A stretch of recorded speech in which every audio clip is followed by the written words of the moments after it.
All right, this is an undercarriage splash guard off a Ford vehicle.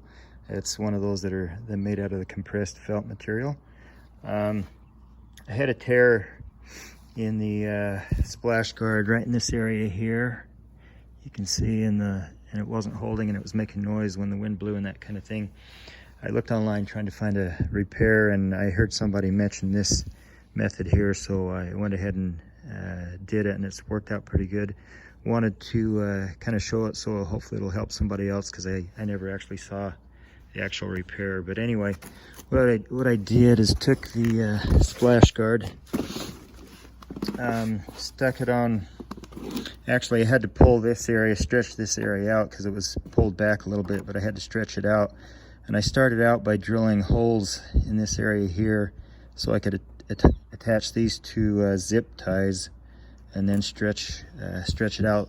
And then what I did is took an 1/8 inch drill, and I just put a box underneath mine and actually just drilled in holes about 1 inch apart every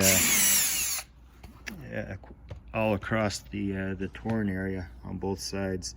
You can see here, and then what you do from there is take a zip tie, and I just have needle nose pliers. I put a band right underneath the head of the zip tie. Got to make sure you have the right direction down. Put a band there, and then I come over to the holes that I've drilled and just kind of mark it in the general area, the distance of the holes. Put another bend, and so that makes it so it lays a little flatter after you put it in. From there, I just go ahead and thread the zip tie down through the hole, the head all the way down, and then go underneath and thread it up through the other side. I can find the hole here. Thread it up through the other side, and then I just reach under and make sure it was tight, and thread it through.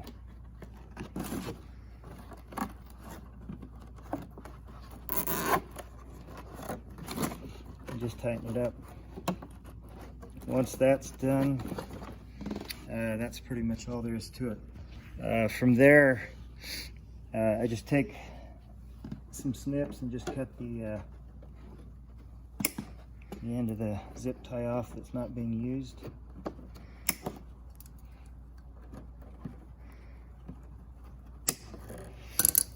And that's the repair. From the other side, you can see again that it looks pretty good, and it does a good job of holding that in place.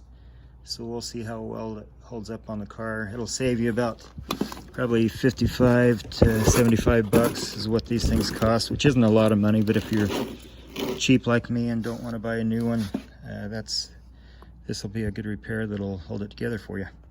Thanks. Bye.